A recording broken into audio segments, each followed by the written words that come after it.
What's going on, you sexy little nighttime motherfuckers? Alright, this is gonna be a little bit of just shooting the shit. Couple of things I need to, obviously, whatever, but I'll talk about it. You guys know the video I put earlier today congratulating you guys for holding steady. Yeah, I can tell you, the motherfuckers, they thought you were gonna go. It didn't happen, so it gives me a lot of hope for the days that the squeeze actually happens.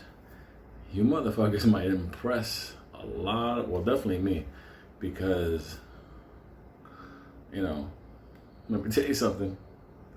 Some motherfuckers right now that are not happy. They got a bunch of nefarious Chinese people to conspire with them, and at the end of the day, like, I'm gonna let you in on a little baseball. Nobody knows about it.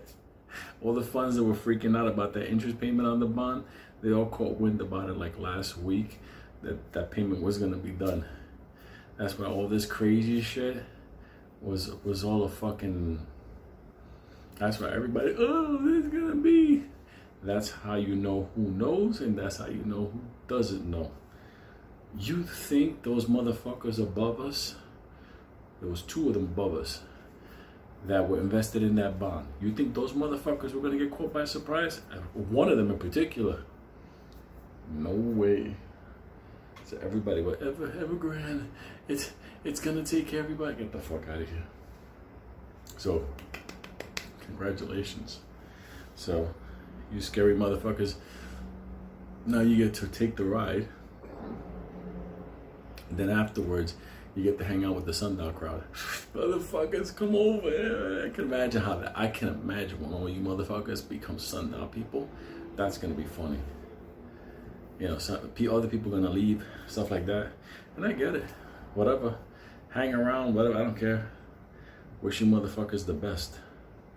You know, it's one of those weird things. It's like we have to find pet projects afterwards. Obviously, the investing stuff is all fun. It's fun because you make money, you go through the struggle, oh, we're gonna do it, next is gonna be, oh, we're gonna do it again, and all kinds of stuff. Let me tell you something. You know, if you take a look at this specific channel, this group of people, and there's a lot of us, because a lot of people don't subscribe to the channel, but they come to the channel and watch videos, and then there's others that take the videos, they download them via what my person was telling me, that they take them and they put them on like Discord, Facebook groups, and Twitter, so the videos go, so it's a big community, which is hilarious, because obviously after this play, you know, we'll have our craziness in Vegas, but during that time, the ones that move on to other plays, and they're gonna be other plays, it's gonna be hilarious, because the people that know me personally, they know, like, this is all I fucking do. This is all this is constantly. This is like a fucking, it's like a sickness. It crawls into your body, and it's just like, there's nothing you can do about it. I mean, let me tell you something. As far as, hold on, I gotta take the vitamin C. No, I don't have the lambada, but every motherfucker around me is like, and they're like, oh, I feel bad. I'm just like, motherfucker, you feel bad over there, not over here. It's flu season. So I gotta take these fucking horse tablets. It's normal, you know, whatever. The life of an investor, or independent or retail investor, because before, the only people that I knew that were independent investors were like people that retired from the street or from tech, and they on their own, you know, day traders, yeah, whatever, forex people, whatever, you know, like on their own stuff. But now it's like you're gonna have people that are like school teachers, bus drivers, cops. Just fucking funny, because the other day, it was a van full of NYPD. They were rolling by, and motherfuckers open up their window. When's he gonna squeeze? Me, I'm like a fucking retard, go to the window. You fucking cheap motherfuckers, why don't you write some more tickets? You know what I'm talking about. That precinct down by the museum. Motherfuckers grabbed me one time. I was like, let me get the gun. But you would not even know who they are, but they're part of the community. I got motherfuckers screaming out of the cars all the time. When's the line moving up? Go fuck your mother. But the thing about it is, once your plays start to kick in and go forward, it's almost like being on a permanent vacation with something always on your mind and you're always busy. It's a very weird life living via investments. And I don't think people, it's strange. Like, motherfuckers are not going to like you. They're not going to like you. Because they're going to feel it when they wake up in the morning, when they're in that fucking line. Let me tell you something. I remember, I still burned this into my head. Kyle, one time, we were in Brooklyn and went to a gas station to fill up the car. And that gas station had a Dunkin' Donuts. And I was talking to him and I was like, look, I think I'm getting fucking tired of the street. It's just, you know, because there's a lot of stuff on it. You know, when you're on it, it's different than what we're doing here. And in that Dunkin' Donuts, every time that door opened up, the freezing nor'easter cold would come in and the people are huddled trying to get coffee and donuts and hot chocolate.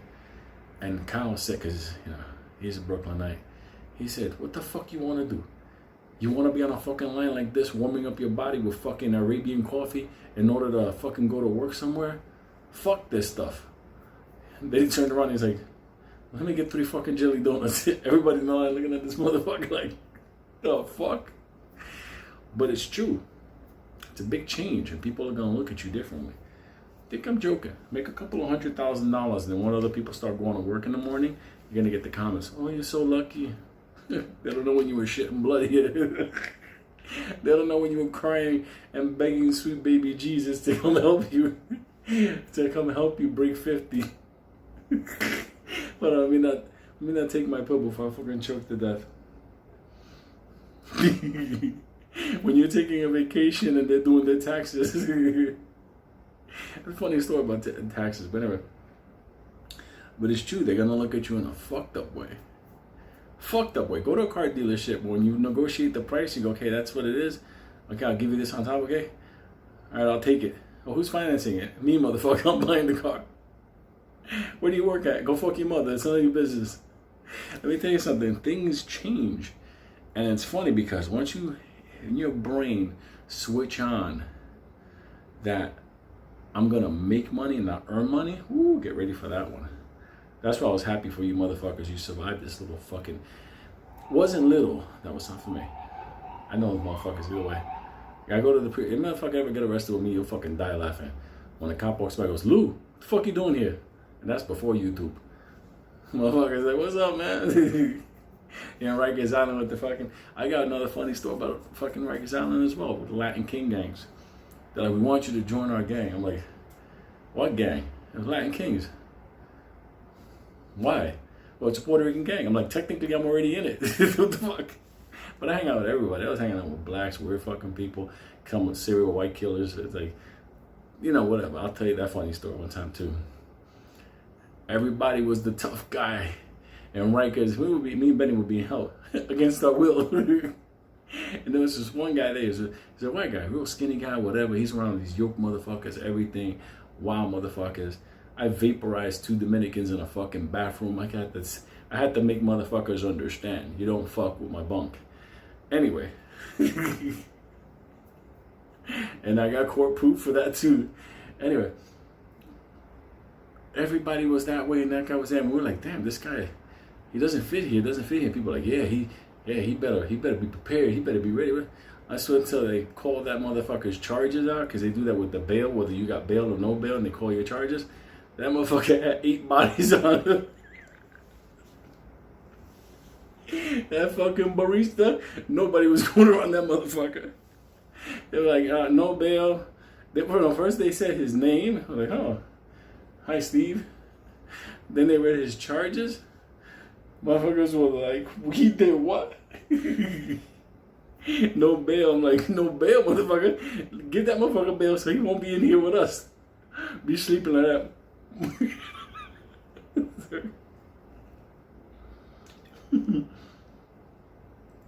Oh, I fucking hate pills. Wake up in the morning. It was a big room like 25 bunks.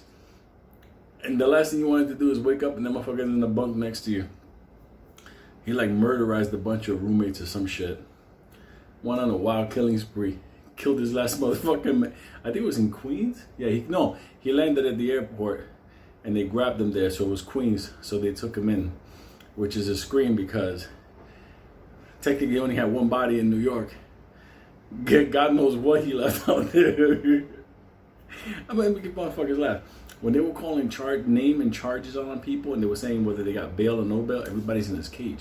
And there's this one guy inside and he's like, I don't care, my people got me covered. My people got me covered. My bail's only $400. I make one phone call and I'm out of here. My people got me covered. This motherfucker kept talking for like 2 hours. I wanted to fucking crack his skull for him to shut the fuck up. And he's like, I don't care, my people got me covered. One phone call is only $400. And the CEO calls out, what's your fucking name? And he says his fucking name. He goes, why don't you shut the fuck up? I'm reading your paper here. Your bail's $400,000. And he said, what?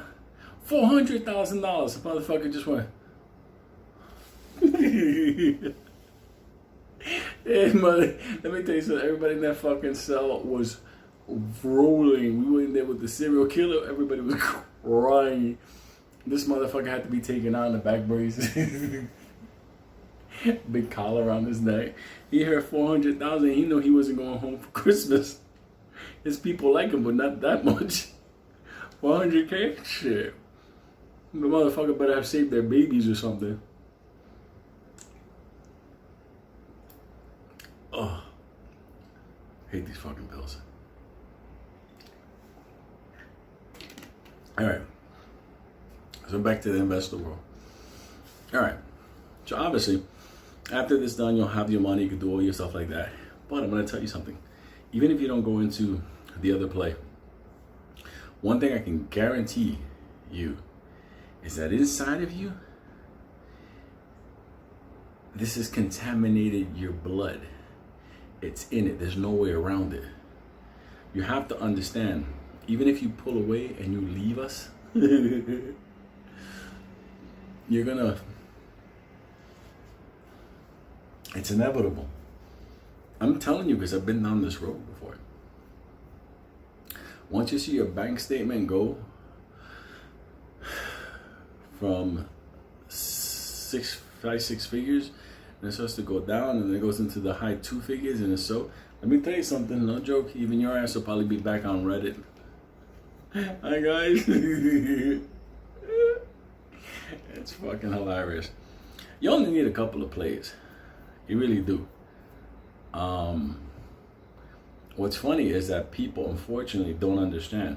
Once you enter this is a drug. This is a way of life. This is something that people go, I'm never going to come back. This is not a paid sponsorship, so I wouldn't do this. I wouldn't do this if they paid me or threatened my life. It's the most disgusting shit in the world. It says orange and it tastes like passion fruit from the Bronx. But my sister grabbed a bunch of these, so I was like, whatever. Just drink them. No, funny thing. As of midnight tonight, which is now the 23rd, September 23rd, this marks the anniversary. It has been 2 years today, tonight at 7 o'clock at night on the 23rd.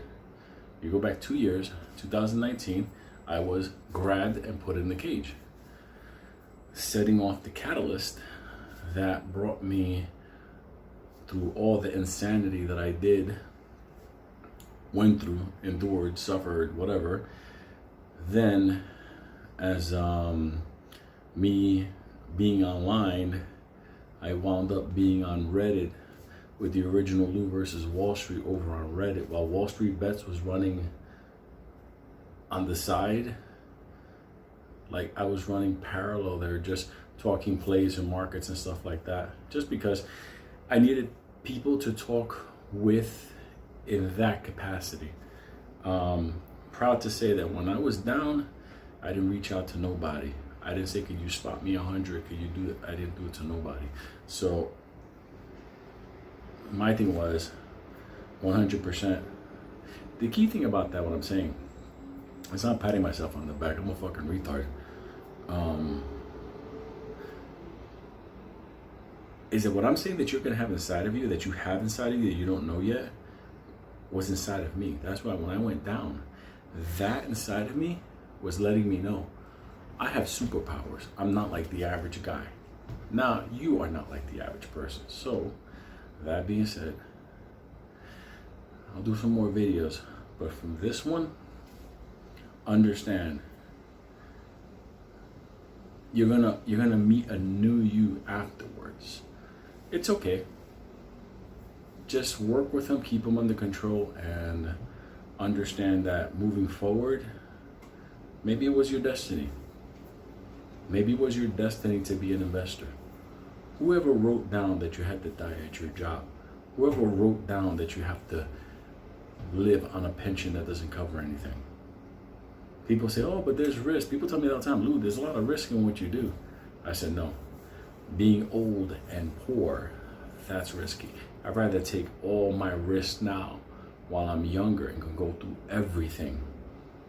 Because all I know is, like I said to you guys, how many plays do you need? Just a couple of plays. So, love you motherfuckers. I'll do some more fun videos afterwards. And Melania, of course. You know, everybody sent me, I don't say, holy you, whatever. But it was pissing off the Trump, anti-Trump people, but fuck them. What's that, Trump? Melania.